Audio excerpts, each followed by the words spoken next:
Hi, folks. This is God's Comic, Brad Stine. I want to introduce you to some of my friends over the years that I've met and made acquaintances with. This is an interview I did in New York City in my hotel room late at night after a Italian meal, New York City, Times Square, eating mussels. This is with a very good friend of mine, a Yale graduate, brilliant man, wonderful friend named Eric Metaxas. Eric spoke at the Presidential Prayer Breakfast last year and made a lot of noise. And then this year he spoke at CPAC and also interviewed Dr. Benjamin Carson, who also spoke at the Prayer Breakfast and made some noise this year. I really believe in affecting culture and reaching fellow Christians who want to communicate whimsically but intelligently about the faith of God and lifting up this country and tearing down political correctness.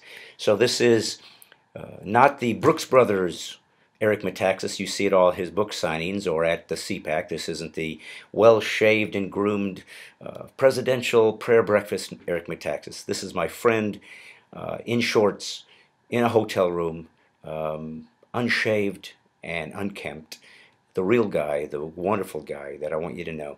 And one of 3 interviews I got to do with him to see the man behind the book Bonhoeffer and William Wilberforce. So I hope to have many more interviews like this with different people that I know, and I hope you enjoy them. So sit back, relax, and enjoy my little moment with Eric Metaxas. Years ago, I met this wonderful guy, Eric Metaxas.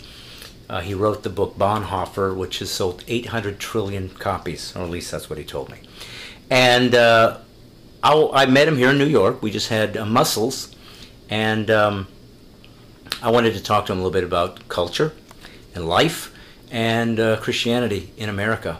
And he's a brilliant guy, and you should know him. And if you don't, you're going to hell.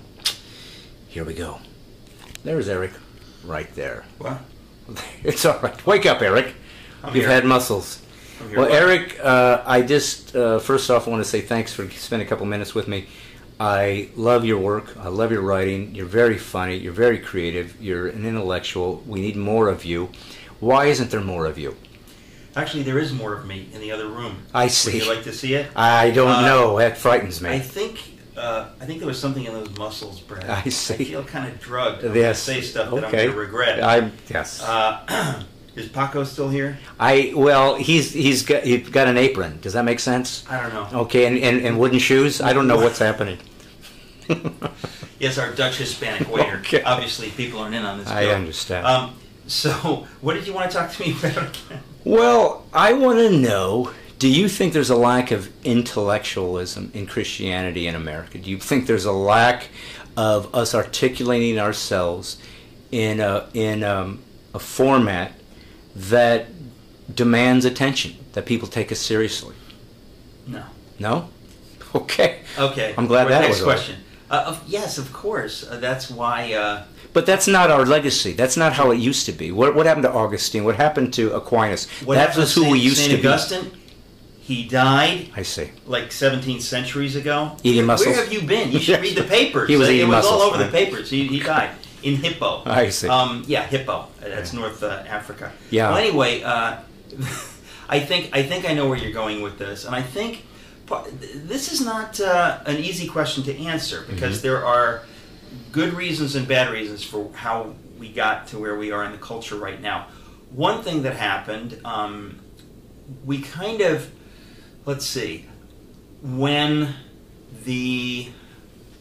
in my book about Wilberforce, I talk about how Wilberforce was extremely successful in a way bringing Christian worldview into the mainstream so that everybody who had money suddenly realized, like, oh, I should use my money to do good. Right. People realize, like, if there's a problem, oh, maybe I should do something about the problem. We can't even imagine a world where that didn't exist. So Wilberforce brings this biblical idea into the mainstream of British culture.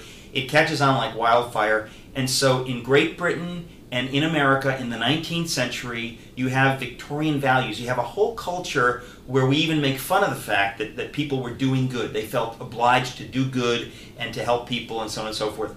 But at the end of the 19th century, let's say the German higher critics began to look at the scripture in a different way and start criticizing it and undermining it and basically say it didn't really happen, it's not historical. So a lot of people said, okay, well, maybe the Bible's not true, maybe Jesus never walked on water, maybe the miracles never happened, whatever, but we can still do the good stuff. So we will still feed the poor, and we will still to try to use our money to help people. And like the social gospel. So the social gospel came into being. Right. And the way Christians reacted, in some ways, it's understandable and it's a good thing, and in some ways it's not a good thing.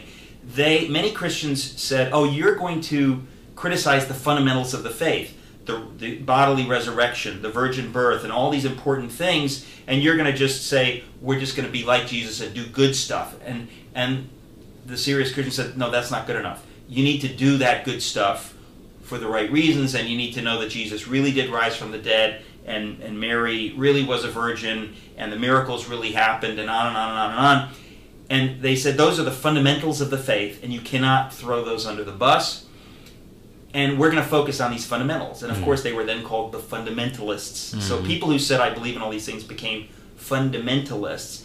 And there was this weird divide where some people... Am I going on too long? No. It's the drugs from the mussels. No, I understand. Yeah, there's a lot of chili powder in there. Yeah. I'm flying like a kite. I understand. So basically, what happened was you had a weird split where you had kind of, let's call it liberal Christianity, became the social gospel, do good, and don't worry too much about evangelism, don't worry too much about, Jesus probably didn't rise from the dead, maybe he rose in the hearts of the disciples, it's a metaphor. And then you had kind of the serious evangelical fundamentalist Christians who so focused on theology and evangelism and scripture that they almost left the good works to the social gospel people, to the humanists, to the government, to whatever. So there was this weird divide. And somehow Christians got out of the mainstream. And there's a lot more to this, but in the interest of time, and it's a very small camera, so I don't want to say too much. Use smaller words actually would help. You. I'm sorry. But the part of it is that Christians kind of got out of the mainstream. I mean, the Scopes trial, this was like one of those seminal moments, a watershed moment. Is watershed too long? You want me to break that down? An important Well, just moment? make it two words, Okay. water and shed. Okay. It was a watershed moment in the 20s, the Scopes trial, where the fundamentalists, I guess, like lost or were sort of embarrassed, and they said, you know what, we're not going to play the cultural game anymore. We're going to go to our little enclaves. We're going to protect our kids from that dirty stuff in the nasty cities and in the world. We're not going to watch movies. We're not going to go to the theater. We're going to retreat from culture. And that hasn't worked out very well.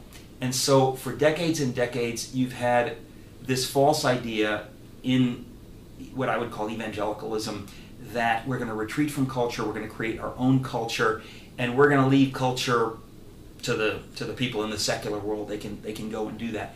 And that's been tragic. That's been absolutely tragic, because it's allowed us to be on some level anti-intellectual and to just sort of retreat into our own silly little ghettos. And it's just been a bad thing. And you and I are trying to do something to turn the tide. And it's just you and me, Brad. There's nobody. Right, that's what's so scary. Us. Yeah, it's just us. I know, and I only have one pair of pants, so that doesn't Really? seem like it's enough. Yeah, And I've seen those pants. You need to get another pair. I'm going to. Hang on.